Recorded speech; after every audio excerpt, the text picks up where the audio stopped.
創業150年超え、日本最古のリゾートホテル。日本クラシックホテルの会所属。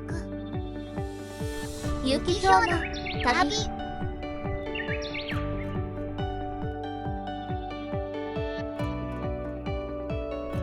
概要欄のチャプターリストもご活用ください。ロケーション。日光金谷ホテルは JR 日光駅、東武日光駅を経由してバスで11分です。最寄りのバス停は新京バス停です。私たちは新宿発9時34分、東武日光駅着11時31分のステーシア日光1号に乗って向かいました。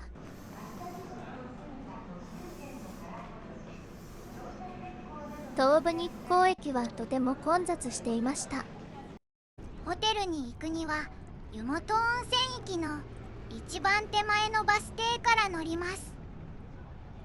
ちょうどバスがついています。立ち乗りの人がいる状態でバスが出発。ホテルの近くでランチ。湯葉料理、油源と朝やレストハウス。新京バス停で降りて、まずは油源でランチ。並んでいます。湯葉づくし膳2450円。8品中の5品が湯葉料理です。湯葉刺し、巻き湯葉の煮しめ。これなんだったかな。ごま豆腐、湯葉まんじゅう。おからに湯葉が入ってるのかな。湯葉のお味噌汁、おしんこと牛しぐれ。隣の朝やレストハウスは席がたくさんあるのですぐに入れます。お土産屋さんの奥から2階に上がります。湯葉御膳3100円。ゆかりご飯、湯葉そば、湯葉の天ぷら、巻き湯葉の煮しめ、湯葉刺し、刺身こんにゃく、お漬物、湯葉のお吸い物。ホテルの近くというか新京の近くにはレストランが複数あります。こちらには金谷ベーカリーのお店があり、他にお蕎麦屋さんもあるみたいです。この日光物産館は国の登録有形文化財です。カフェレストラン匠はオムレツ、ハンバーグ、カツレツなどの洋食屋さん。ホテルはこのちょっときつい坂の上にあります。三橋はちょっとお値段の高いステーキ屋さんです。このカーブをインコースで登っていくのはちょっときついです。見えにくいですが、右の方に岩作神社があります。足尾地域の守り神です。三橋が見えてきました。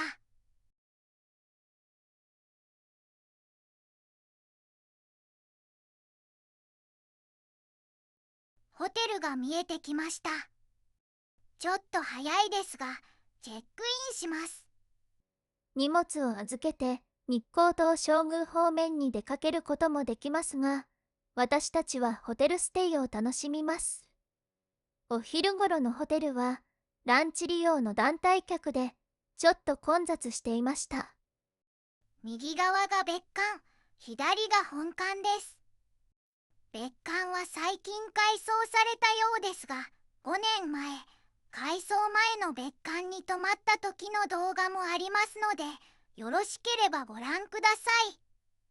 スマホで作っていた時代のものなので、簡単なスライドショーです。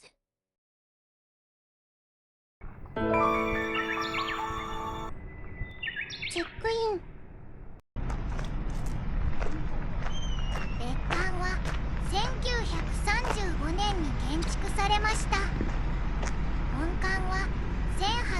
年に2階と3階部分が建築されました。当時、現在の1階は存在せず、現在の2階が1階でした。最初はここは土の中だったのね。現在の1階ができたのは、本館が建てられてから約40年後の1936年なんだ。最初は2階建てだったのね。フロントの壁にかかる写真。左からジェームス・カーティス・ヘボン博士、ホテル創設者の金谷善一郎、クララ・エイ・ヘボン夫人。1870年、ヘボン夫妻が日光を訪れた時に金谷家に宿泊したのがホテル創設のきっかけとなったんだ。そして1873年、初代の善一郎さんは自宅の武家屋敷を改築し、サムライハウスと呼ばれた金谷カッテージインを誕生させました。19世紀のイギリスの女性旅行家、探検家、作家のイザベラ・バードさんを宿泊しています。現在その場所は金谷ホテル歴史館になっています。歴史館は現在のホテルから徒歩20分のところにあります。徒歩圏だから今度行ってみたいわね。それにしてもここが地中だったなんて。増築時は重機もない時代だからシャベルで手掘りだったそうだよ。フロントや1階にあるバーの壁は栃木特産の大谷石。地中を掘って新しく作られたこの1階の壁に選ばれました。当時のフランク・ロイド・ライト設計の宮廷国ホテル本館1923年竣工は外壁、内装の一部に大量の大谷石を使用していました。そして1923年9月1日の関東大震災で倒壊しなかったことで世界的に有名になりました。当時、大谷石の耐震性、耐火性、外気に評価され、金谷ホテルの新しい1階の壁に大谷石が選ばれました。宮廷国ホテルの建物は玄関部分のみですが、愛知県の明治村に移築されています。ホテル玄関の前にあった池も再現されていて、宮廷国ホテルは明治村で一番人気です。ライトアップのイベントがある年もあります。大谷石がふんだんに使われているわね。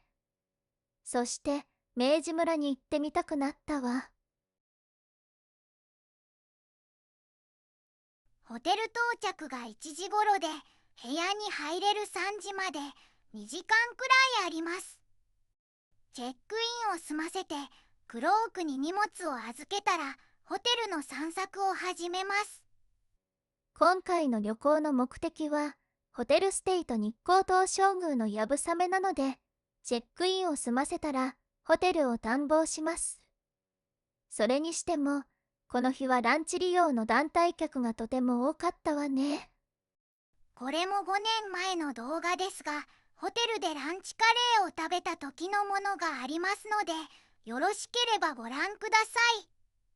スマホで作ったので簡単なスライドショーです。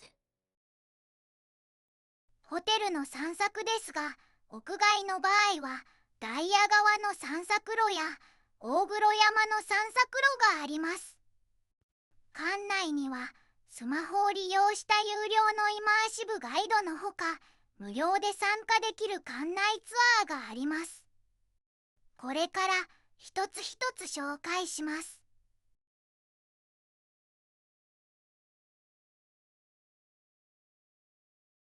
ダイヤ川散策路。ダイヤ川の散策路から河原に降りて新境を眺めに行きます。散策路へは本館と別館の間から入る中庭を抜けていきます。本館1階のロビーが見えます。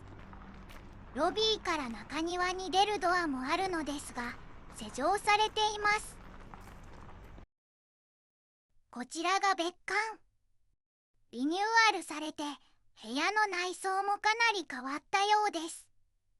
グレードアップして宿泊料金も高くなっていました。では、散策路入り口から入ります。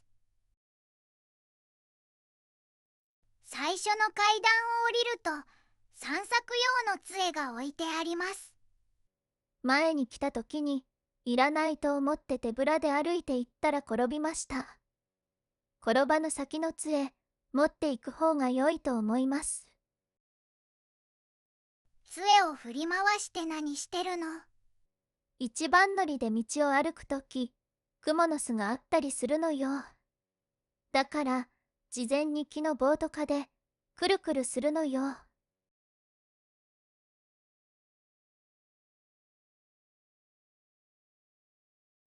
河原はまだ見えません。散策路はちゃんと整備されています。前に転んだのは、河原の石につまずいたからです。あ、先客の方が戻ってきましたね。じゃ、クモの巣はもうないわね。ヘアピンカーブを曲がると、そこからは階段です。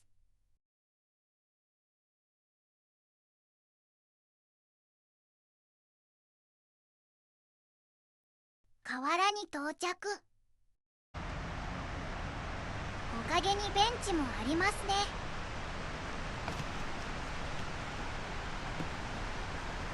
前に転んだので、慎重に歩いています。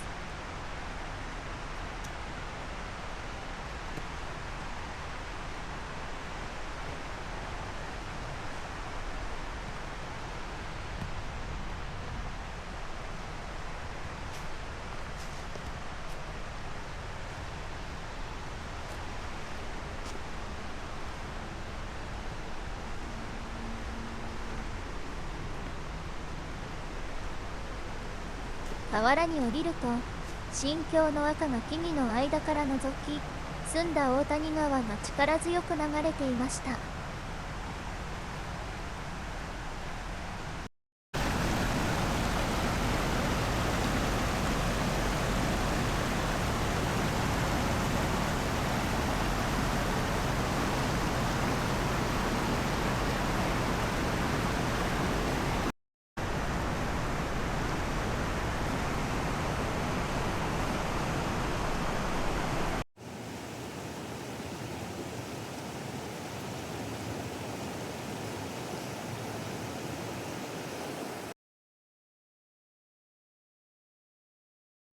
ダイヤ川の散策終了です。宿泊者だけが味わえる静かな景色ですので、ぜひ散策してみてください。5年前に来た時は、別館の2階に宿泊しました。別館の部屋の窓からは、中庭のほか、ダイヤ川も見えました。竜宮と大黒山散策路。大黒山散策路は、ホテルのプールやスケートリンクのエリアの先にあります。本館3階からまずは竜宮に向かいます。右には会議室。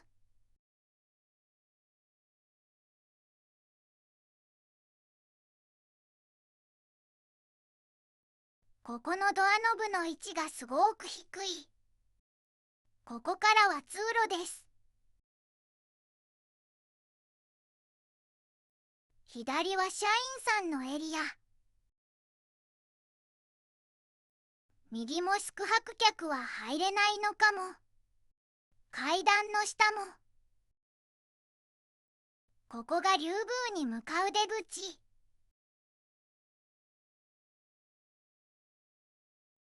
5月の新緑。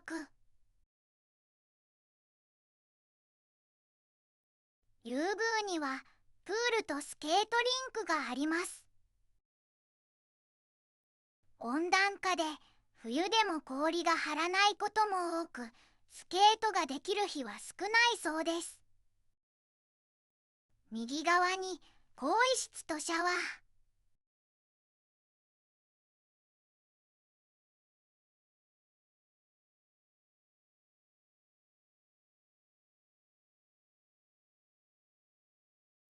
大谷石の階段。階段を登ると浅いお子様プールや深いプール、冬には氷が張る浅い池が見えてきます。お子様プール、奥に深いプール。左がスケートリンク用の浅い池。5月のこの時期はオタマジャクシの天国になっていました。こちらは休憩所。スケート靴の貸し出しもこちらです。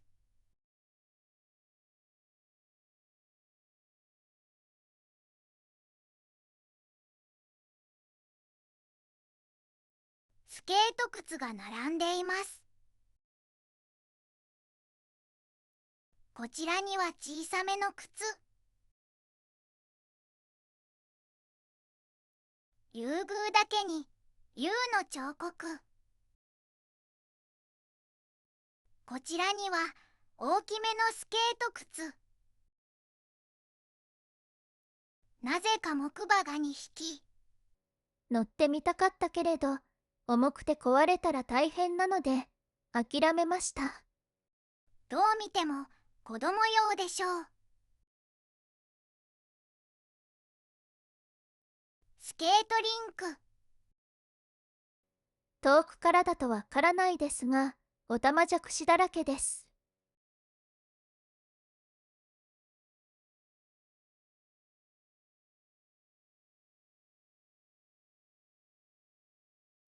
自然に囲まれたプールとスケートリンク。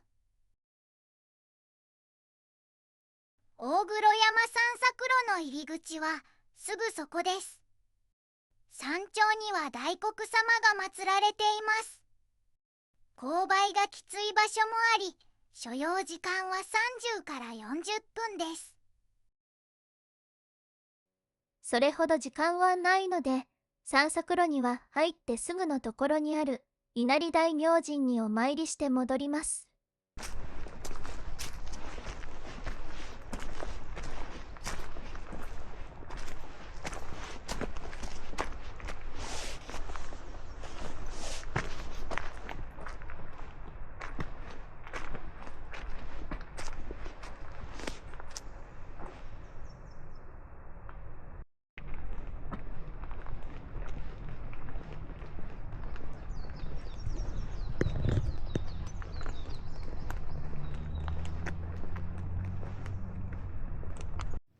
オタマジャクシがいっぱい。あ、びっくりして逃げていっちゃった。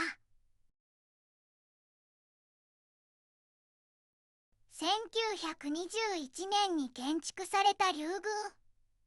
まさに竜宮城といった作りね。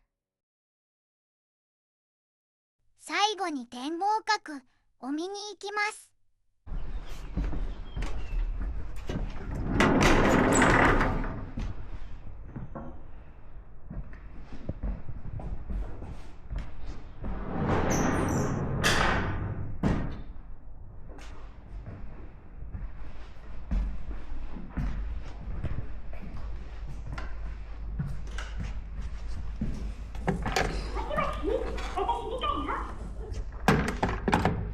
後からリカちゃんの音声を入れました。女宝さんを手法に大眼さん、小眼さん、そして赤薙さんへと連なる日光連山の美しい稜線が一望できます。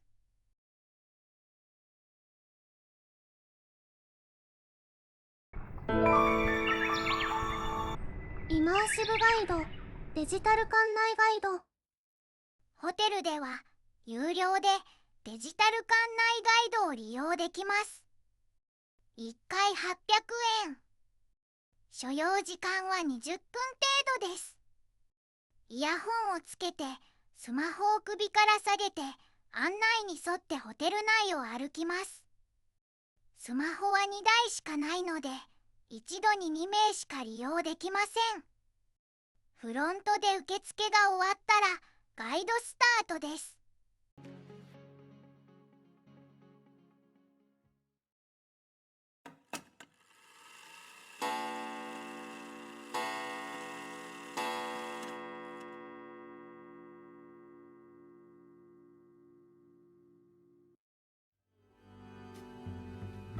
これはお客様、よくぞ金谷ホテルにお越しいただきました。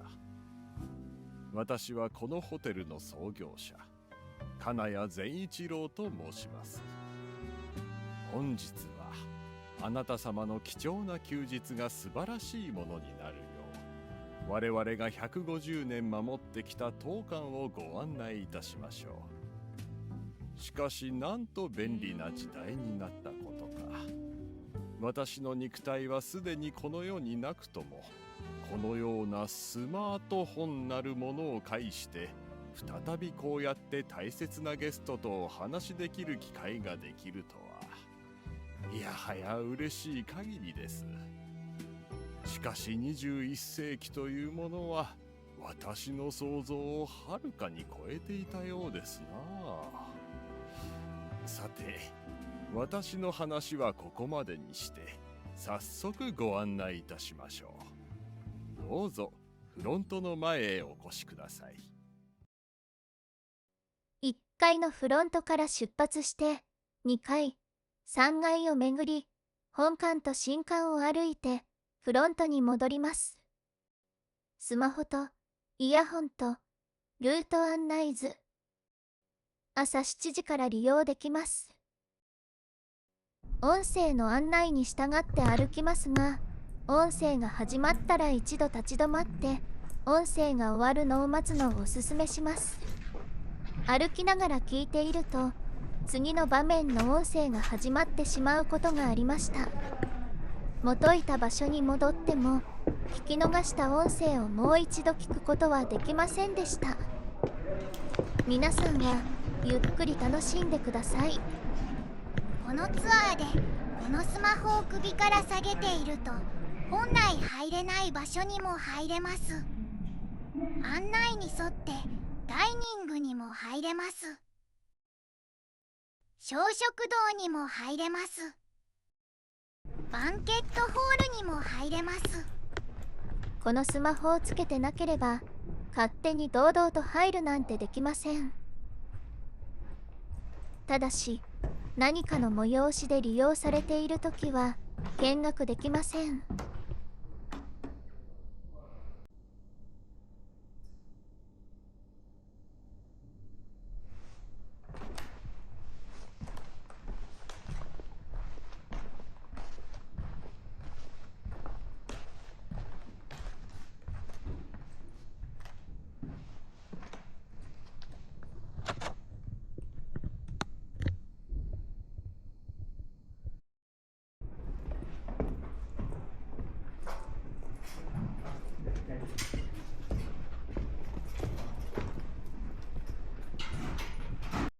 フランク・ロイド・ライトが宿泊した1号室、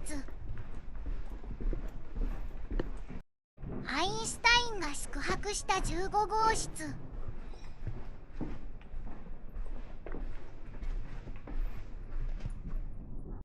ちらりと覗き見できてちょっとワクワクしました。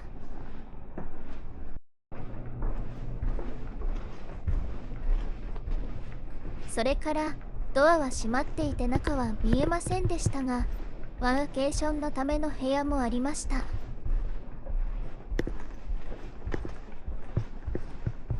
べたら中はこんな感じみたいです。ここからは本館3階です。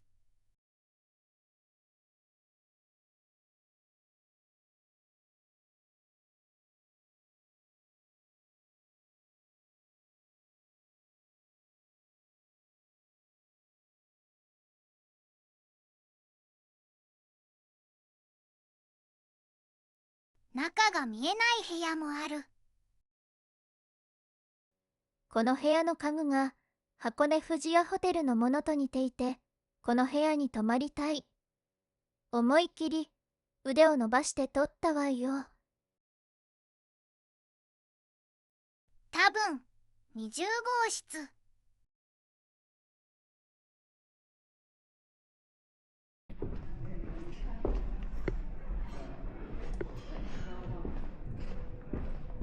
最後に本館3階から階段で降りて終了です。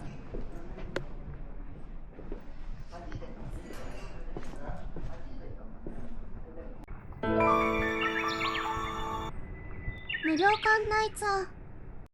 宿泊者向けに1日2回無料の館内ツアーがあります。申し込み不要で開始時間にロビーに集合すれば大丈夫です。16時と17時がありますが、おすすめは16時です。17時と比べると参加者が少ないことと、ホテルのバー、デイサイトの見学もでき、ちょっとお得だからです。17時の回だと、バーはもう営業が始まっているので、見学はできません。ツアーの内容はイマーシブツアーと同じようなルートを回りますが、ホテルの歴史などについてもっと詳しい説明を聞くことができます。それから利用者がいない場合には白い布がかけられているビリヤード台。ツアー中は資料の写真の展示場になります。東武日光駅に古い電車の展示があるんです。ビリヤード台に新京の近くを走るこの電車の写真がありました。案内人の方に写真について質問をすると、丁寧にいろいろなお話を伺うことができました。直接お話を聞けるというのは本当に嬉しいものですね。2階建て時代の本館の写真なども楽しめました。ホテルの散策の話だけでもう30分くらい経っちゃったわよ。部屋に入れるのは15時から。では部屋に向かいましょう。関係ないですが、ロビーにはレターセットが置いてあり、手紙をかけます。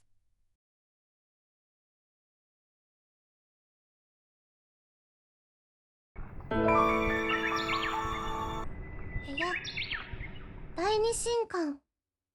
本当は以前泊まった別館の部屋が良かったのですが、予算の都合からさまざまな部屋タイプの中でスタンダードツインの A タイプの部屋にしました。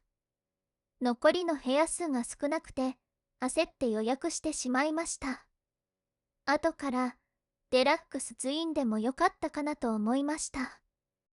部屋の場所は第二新館1階です。本館からちょっと奥まった場所にあります。バーデイサイトの前を通り過ぎて左に曲がります。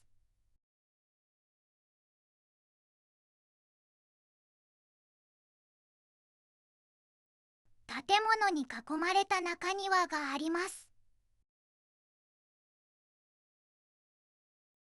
突き当たりのレストラン、クラフトハウスは5年前も、そして今回も営業していませんでした。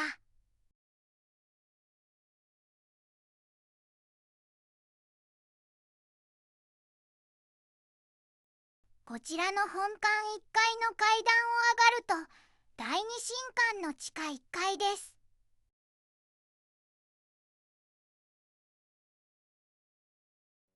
ここに謎の扉。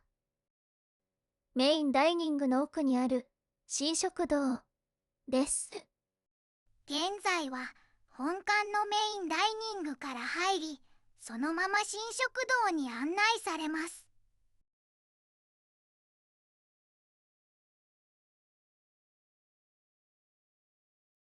こちらの新食堂入り口は使われていません。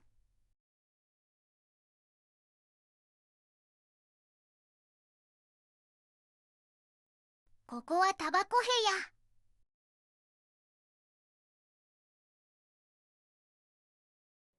ガラスじゃなかった。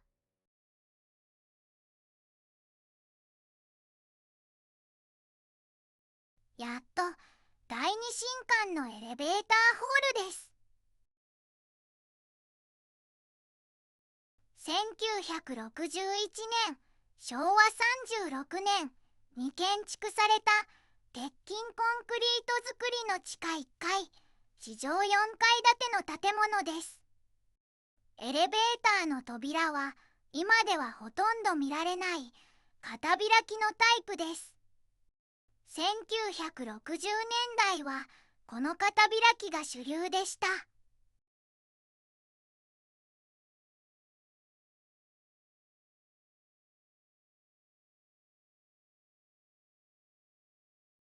窓の向こうは石垣。そして廊下は昼間でもちょっと暗いです。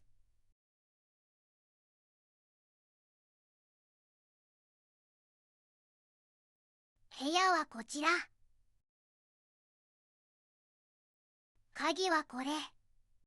くるくる回す昔ながらのタイプ。スタッフさんが荷物を運んで案内してくれます。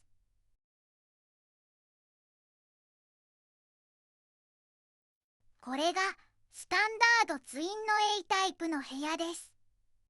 おそらく第二新館のほとんどの部屋が同じ作りです。この部屋です。右の部屋はちょっと狭いので、スタンダードツインの B タイプかもしれません。思ったより部屋は広いのと、ベッドは5年前に泊まった別館のものと同じみたいです。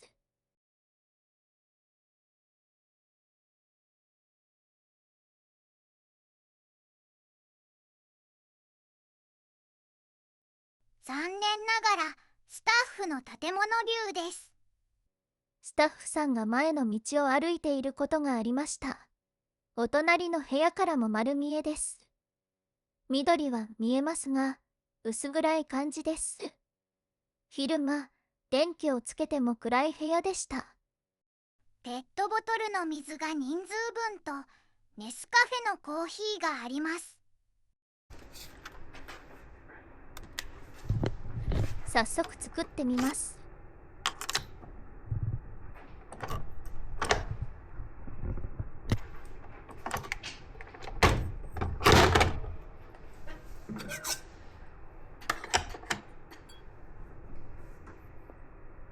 お湯の量を選びます。カップの収まりが悪くて倒れないかちょっと心配。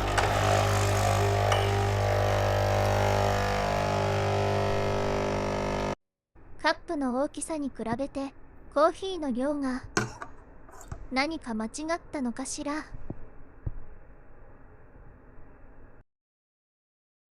その下に冷蔵庫。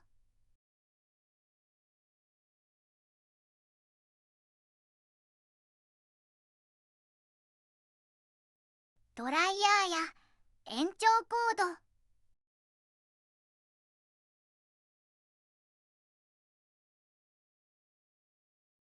パジャマは上下別のセパレートタイプ。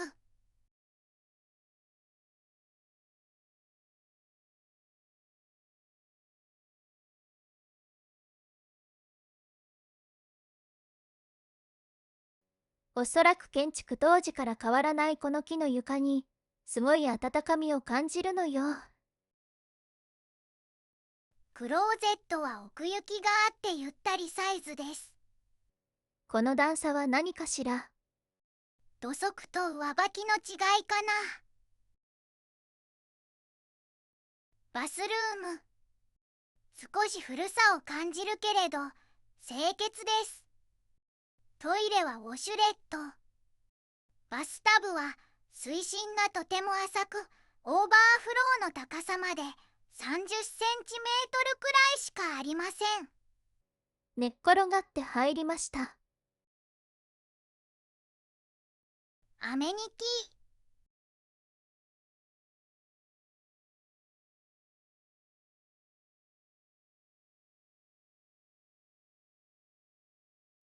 これは5年前の別館のバスタブ。水深は今回のよりも深そう。夜は窓からは何も見えませんでしたが、朝は庭にも日が入り、小鳥たちのさえずりが空気を明るくしてくれました。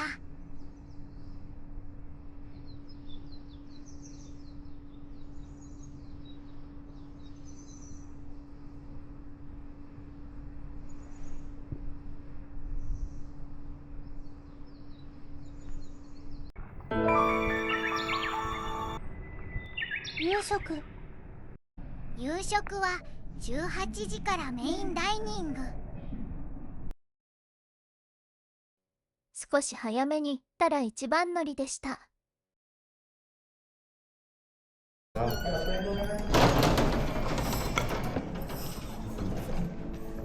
ご案内します。こちらでどうぞ。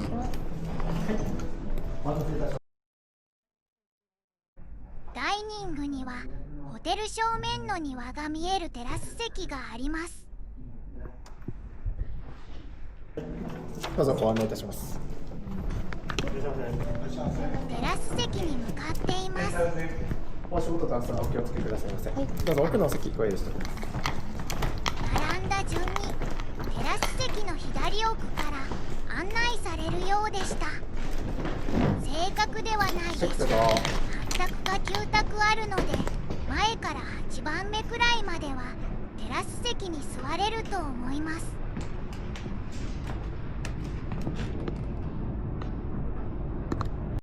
食前酒に白と赤のスパークリングワインをグラスで注文。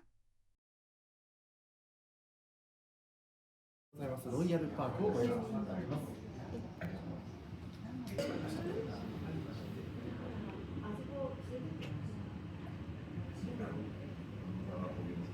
ロイヤルパークのブランドブランでございます。白ぶどうのみで、作られたスパークリングワインでございます。ブルゴーニュのですね、シャンパン地方が非常に近い、フランスの地方で作られておりまして、シャンパンと同じ二次、発酵熟成という、調理法でご用意しておりますので、非常にこう、すっきりと飲みやすいですね、味わいになっております。ミシェル・リンツでございますね。お連れ様のブランドブランドと違う点はより華やかさが出ております。細かい、淡みとそれから、キリッとした酸味、どちらもお楽しみいただける非常にバランスのいいスパークリングワインです。ぜひお楽しみくださいませ。今回注文したのはコース料理ではなく、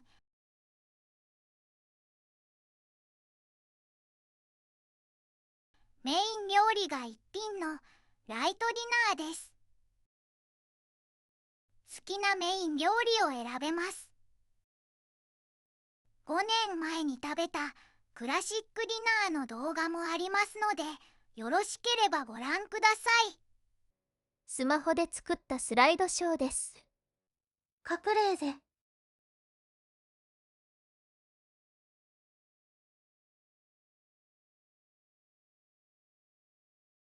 魚介のマリネ。シャンパンが非常に近くて、水分もシャンパンなので、シャンパンなんですけれども、おいしそう。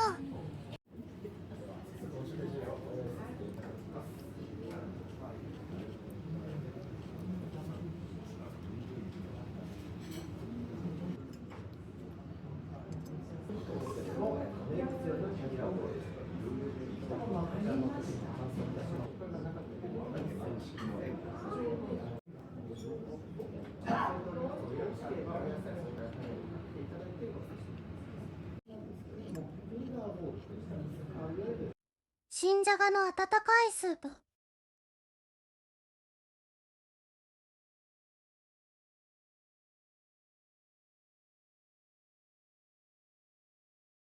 パン。小さなフランスパンと食パン、そして白い丸パン。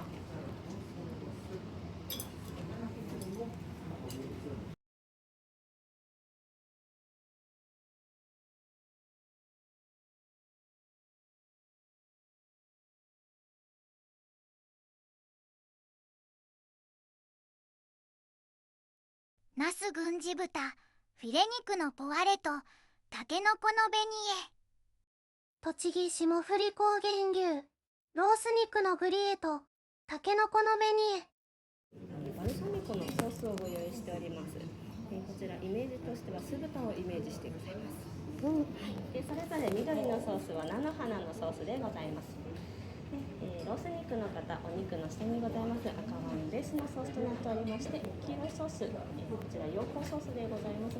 マヨネーズ使用したマヨネーズのようなぷっくりとしたソースでございますが、フキノトウと合わせておりますので、ちょっと苦味の足されたソースになっております。お肉の上にそれぞれご用意しましたバルケットでございますが、春巻きの皮を一つ一つ畝の形にご用意してお野菜に混ぜ込んでご用意しております。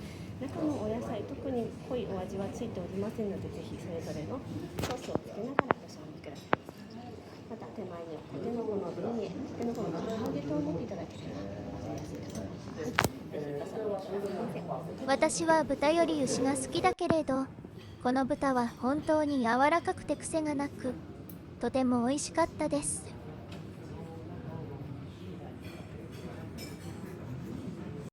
デザート。器にはメロンのジュレとサニードが入りまして、いちごをソルベ乗せてございますね。ではこちら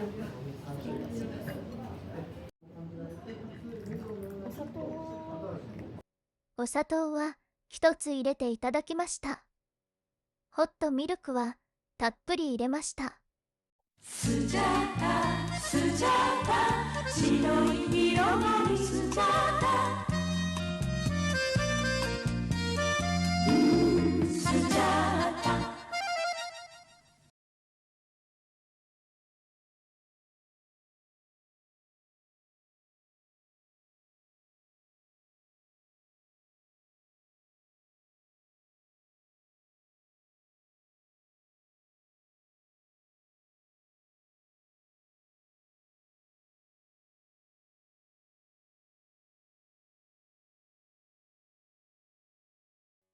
ごちそうさまでした。動画の尺がかなり長くなりそうです。皆さん、休憩しつつのんびり楽しんでください。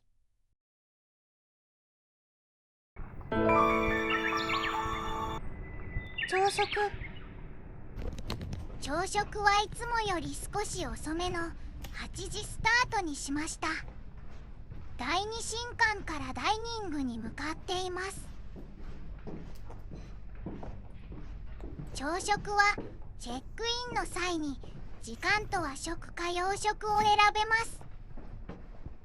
朝食付きプランで和食を選んだ場合は追加料金1100円が発生します。そして後から知ることになりますが、和食を選んだ場合はダイニングではなく新食堂に案内される確率が高いそうです。私たちは新食堂に案内されたので、第二新館からだったらこのオスのドアから入れたならもっと近かったです。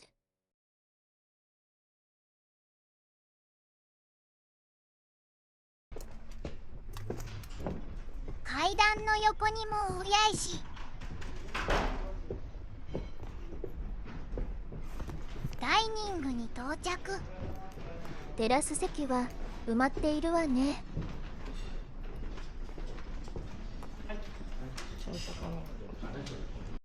朝食メニュー。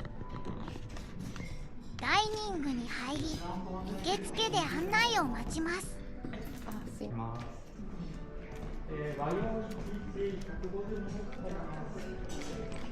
ダイニングは人がいっぱいだなと思っていたら、奥の新食堂に案内されました。和食会場こちらで、こちらはですね、新食堂、第二新館で、東京オリンピックの、ちょっと前に建てられた建物なんですね。でももう65年の歴史がありますけど、金谷ホテルでは新館なんですね。やった、窓際だ。新食堂で食べるのは初めてです。ダイニングのテラスから眺める庭も素敵ですが、こちらは木々がぐっと近くにあります。窓辺に広がる緑が一層心地よく、爽やかに感じられます。紅葉の季節にはまたひときわ美しい景色が広がるそうです。和食を選ぶと新食堂に案内されることがあるそうです。こちらは洋食のジュースとスープ、そしてサラダです。ジャムとオムレツ用のケチャップ、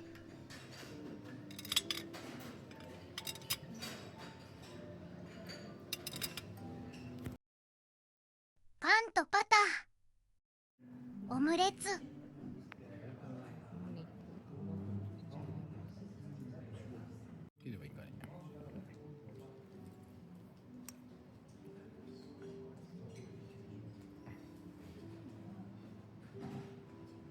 こちらが和食の松花堂弁当。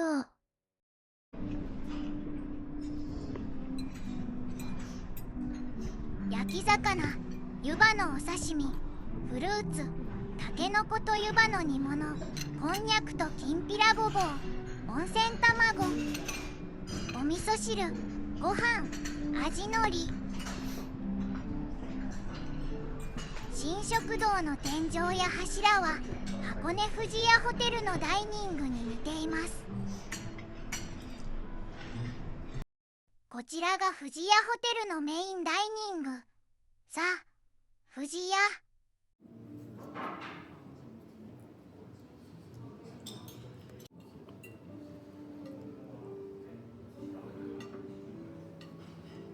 私の好きな湯葉のぐるぐる巻き。海苔巻き、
和食でも最後にコーヒーまたは紅茶がつきます。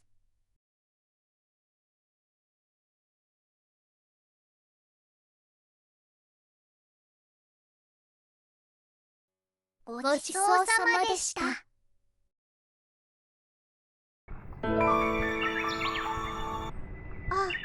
ベイサイト。夕食後にホテル1階にあるバー、デイサイトに行きました。デイサイトとは栃木特産の大谷石のことです。冬には暖炉に火が入っていましたが、春の今はお休み中です。どの席に座ろうか迷いましたが、前に来た時と同じ席にしました。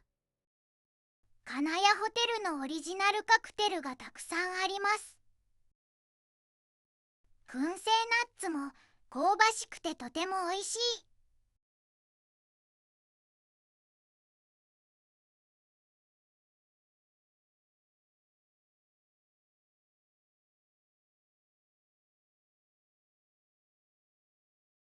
夕食を早めに食べ終えて、すぐに来たのでまだ空いていました。この後、次々にお客様が来店して満席になりました。この時点では自分たちも含めて3組だけでした。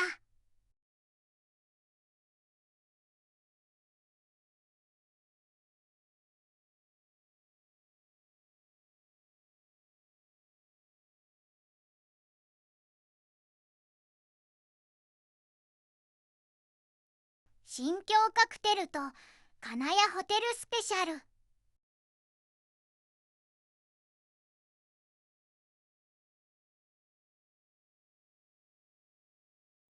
メロンと青りんごのリキュールがベースの金谷ホテルスペシャル。梅、桜、桃のリキュールの新京カクテル。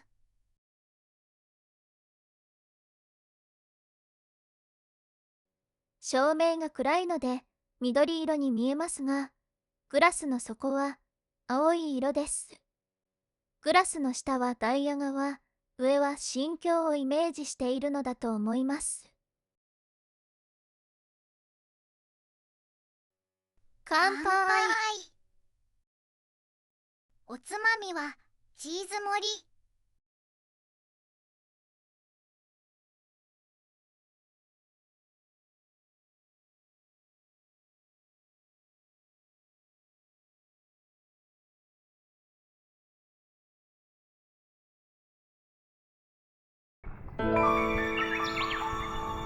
金谷ホテルギャラリー。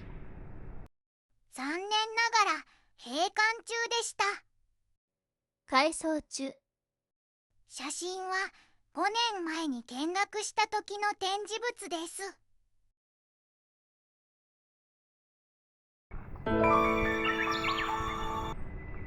売店。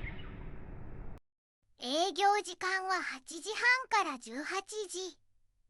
お昼頃はランチ利用の団体客でとても混雑していました。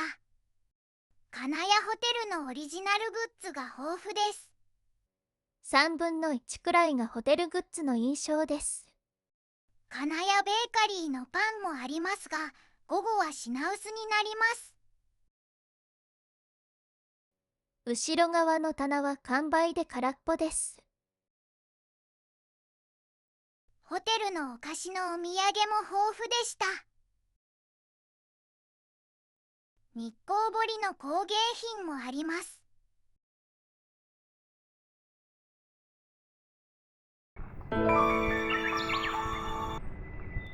別館。こちらは別館。昭和10年、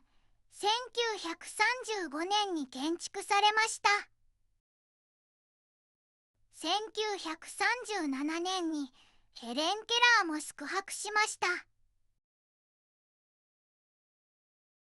数年前にリニューアルされて、ドアの彫刻は塗り直されて極彩色になっているかと思いましたが、以前と変わらない木の風合いを残したままになっていて安心しました。もともとここは彩色されていないのかもしれないね。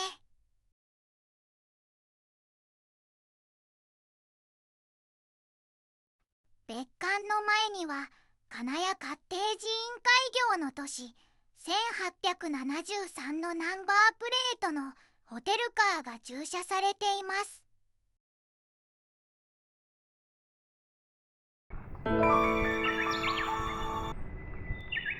中庭。最後はダイヤ川散策路に通じる中庭の映像でお別れです。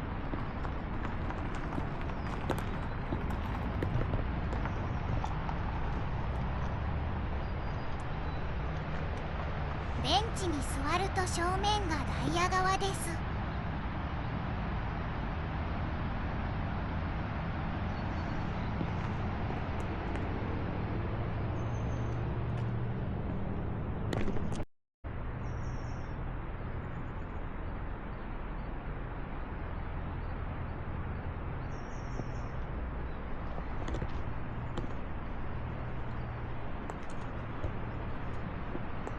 前に来た時も修復中だった木造。雨ざらしなのでせめて屋内に設置してほしい。写真は5年前の像です。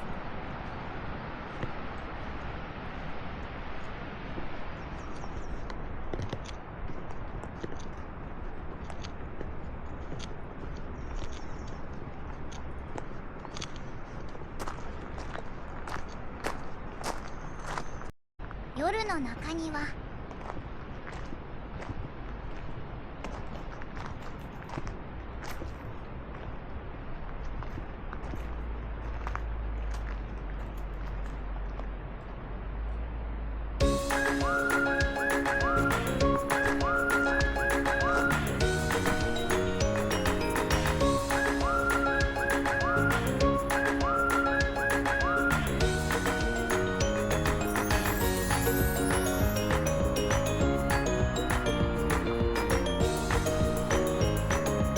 この動画が参考になりましたら高評価、チャンネル登録よろしくお願いします。